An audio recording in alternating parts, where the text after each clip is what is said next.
My Bible Friends, Book 2, Joseph's New Coat, Joseph and His Brothers, by Etta B. Dejering. Let's begin.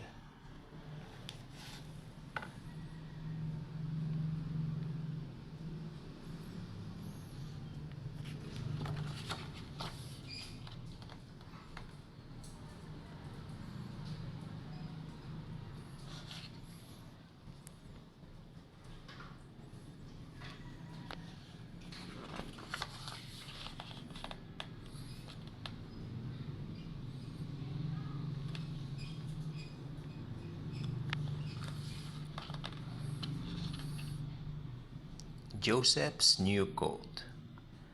Joseph lived in a tent, a large strip tent, out in the country. Jacob, his father, owned many sheep. Joseph's 10 big brothers herded the sheep on the hills round about. Joseph and little brother Benjamin took care of the lambs that had no mothers.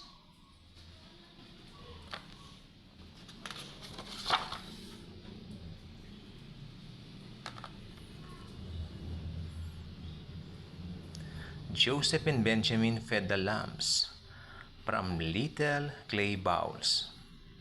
They put their fingers down into the warm milk and let the lambs suck their fingers. The lambs' tails wiggled up, wiggled down as they drank their milk. It was the lamb's way of saying, "The milk is good, so warm and very good."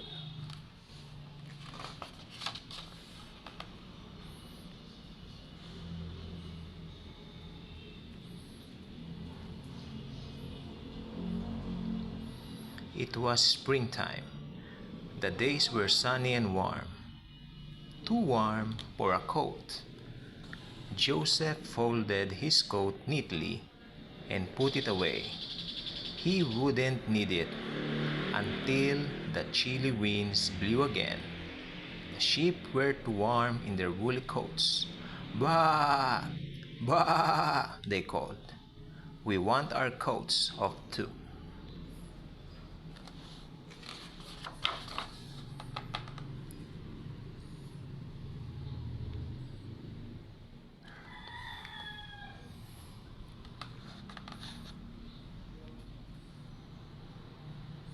"It's time to shear the sheep," said Jacob. Jacob and Benjamin brought the clipping shears. The big brothers laid the sheep down on the cool green grass. Clip, clip went the clipping shears. The sheep were as quiet as could be. While they were getting their wool cut, the brothers tied the wool into bundles and put it away.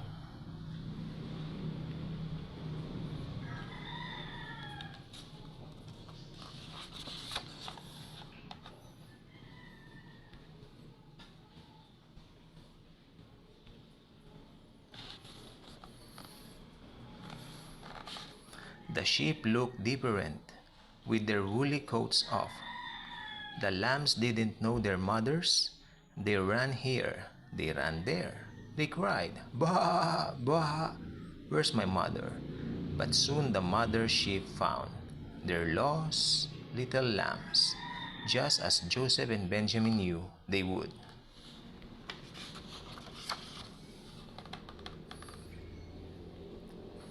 During the bright summer days, the lambs grew, almost as big as their mothers. Joseph grew taller and bigger. Benjamin grew bigger too. By the time the chilly winds began to blow, the sheep had grown new wool coats. Joseph went to get his coat, but oh, oh, his coat, his warm winter coat, was now far too small.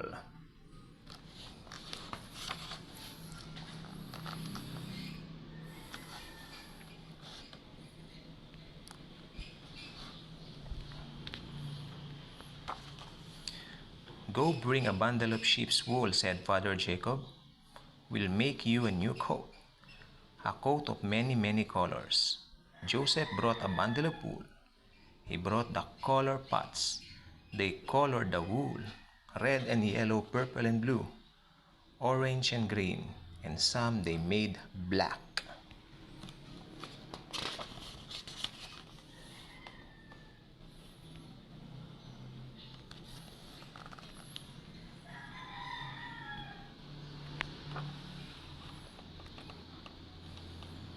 They twirled the wool on smooth spinning sticks and made it into fine wool thread. Jacob twirled, Jacob twirled. Twirl, twirl, twirl, twirl went the spinning sticks. Longer, longer grew the thread. Benjamin wound the wool thread onto spool.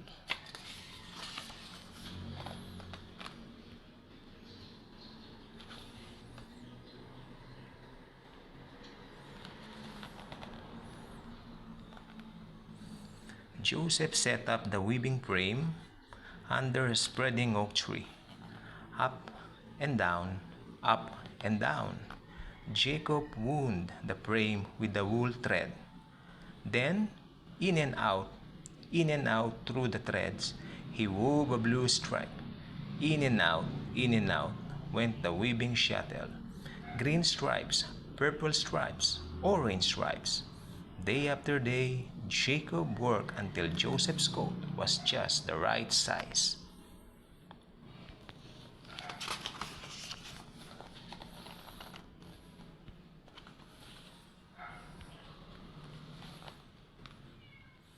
Joseph tried on his new coat of many colors. It was long like a man's. It had sleeves. "It fits you, my son. It fits you," said Jacob, well pleased with their work. "It's a pretty coat," said Benjamin. "It's a fine, warm coat," said Joseph. "Thank you, my father and brother."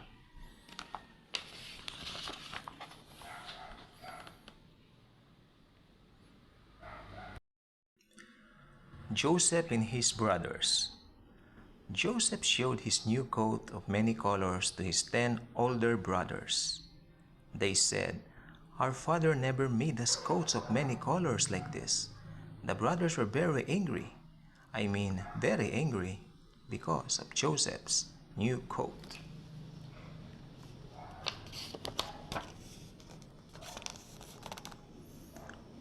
One night, while Joseph lay sleeping, he dreamed a dream, a strange dream.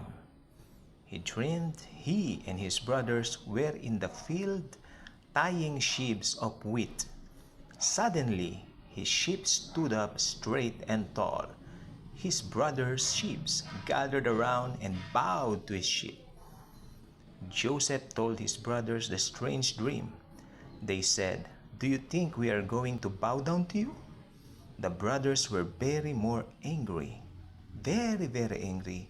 because of Joseph's strange dream.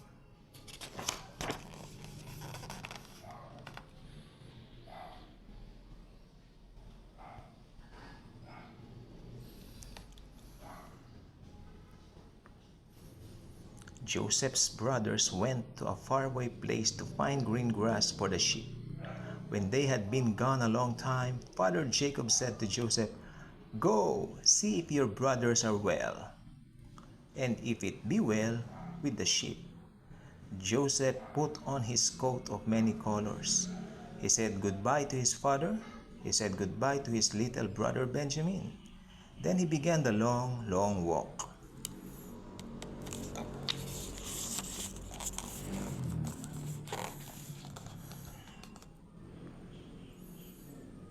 Joseph walked and walked and walked. At last, from the top of a hill, he saw his brothers and the sheep, camped by the road that leads to Egypt. Joseph shouted to them. He waved to them. He was happy, very happy to see his brothers.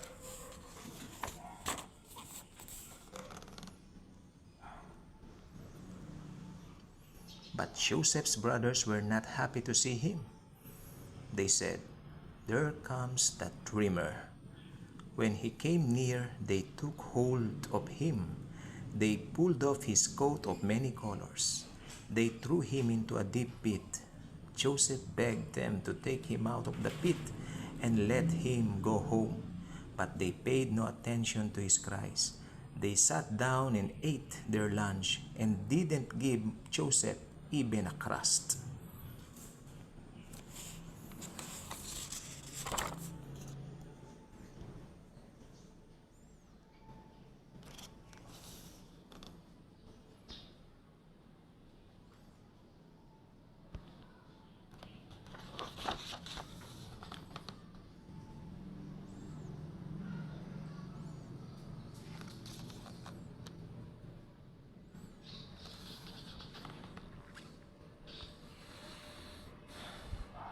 Down the dusty road that leads to Egypt came traders with their camels.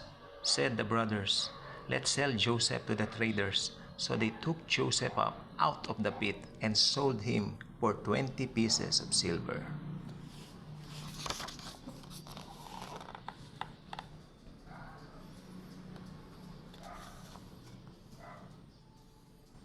The traders took Joseph and went on their way.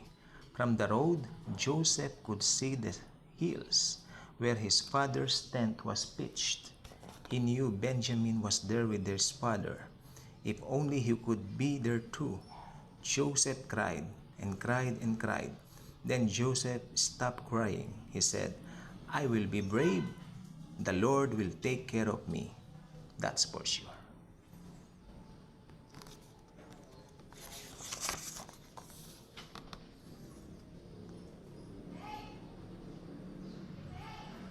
Down in Egypt, the traders sold Joseph to a man named Potiphar. Joseph had to work hard, his legs not tired, his back not tired. But he did his work well. When he swept the floor, he was careful to sweep in the corners. When he pulled weeds in the garden, he pulled everyone. Potiphar said, "You are a very good worker, young Joseph."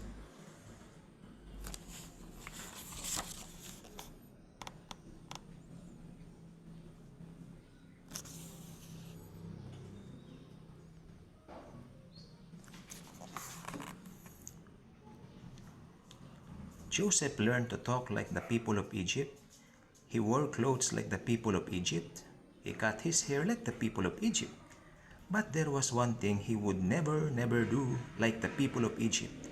The people of Egypt prayed to an idol or to a cat and sometimes even to a frog. But Joseph prayed always to the God of heaven as Jacob his father had taught him.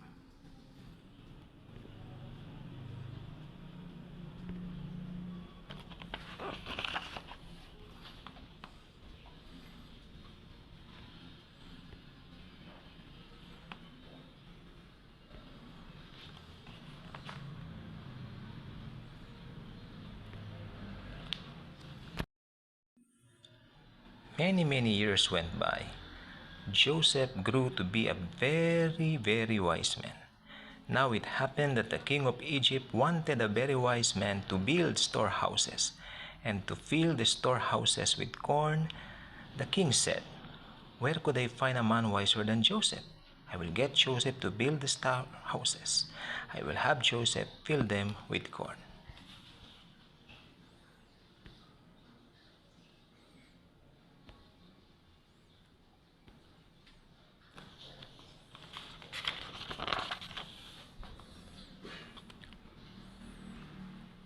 So, the king made Joseph ruler of Egypt next only to himself.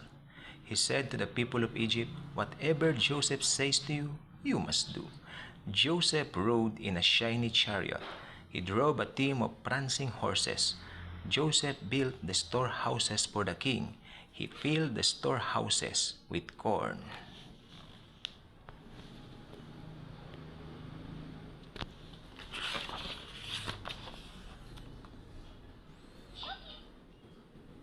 Then came the time of no rain, and because there was no rain, nothing grew.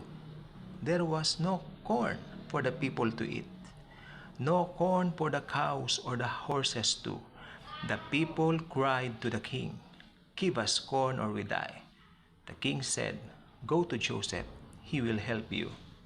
Joseph opened up the storehouses and sold the people corn.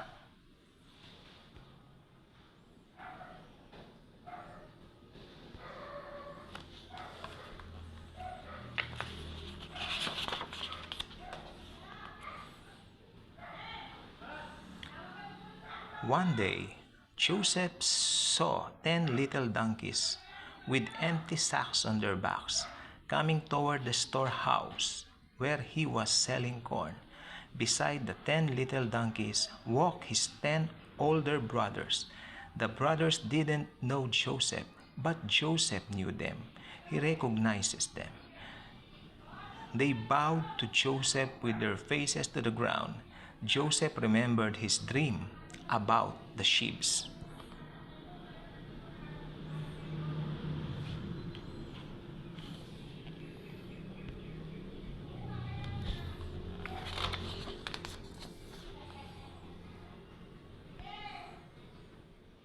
Joseph talked with his brothers, but he didn't tell them who he was. Not yet. "Is your father well?" asked Joseph. "Do you have any brother?" "Our father is well," they said. "We have a younger brother at home." "When you come home again to buy corn," said Joseph, "bring your younger brother with you." Joseph filled their empty sacks with corn, and the 10 little donkeys went home.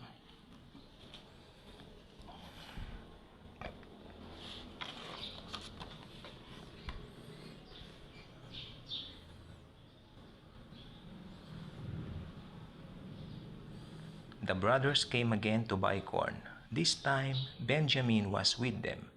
Joseph stood up before his brothers, and they still did not know him. Then he said, "I am Joseph." Benjamin was happy to see Joseph, but the 10 older brothers were afraid. They said, "Now Joseph will punish us for selling him to the traders." But Joseph said to them, "Don't be afraid. Come to me." Joseph hugged Benjamin and all his brothers.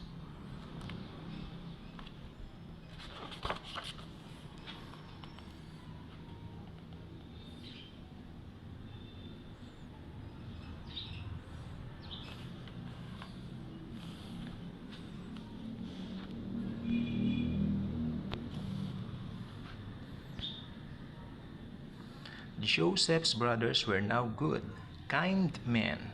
They were sorry for what they had done. Joseph gave each of them a new coat. He sent home with his brothers many presents for Jacob, his father. He sent wagons to move them all down to Egypt, where there was plenty of corn.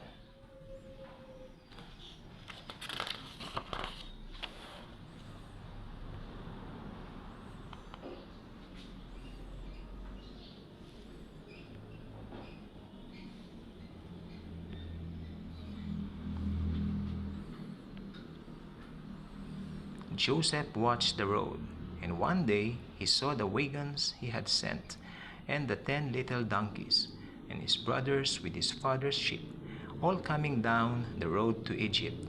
Joseph jumped into his chariot. He galloped his horses up the road to meet them.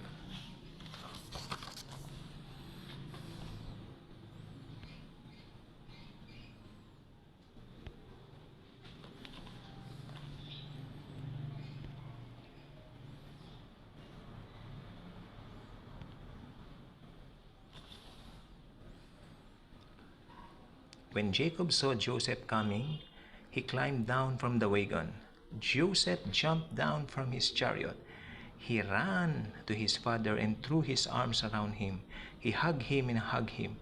Now Joseph and his father and Benjamin and his 10 older brothers would all live would all live together happily in the land of Egypt.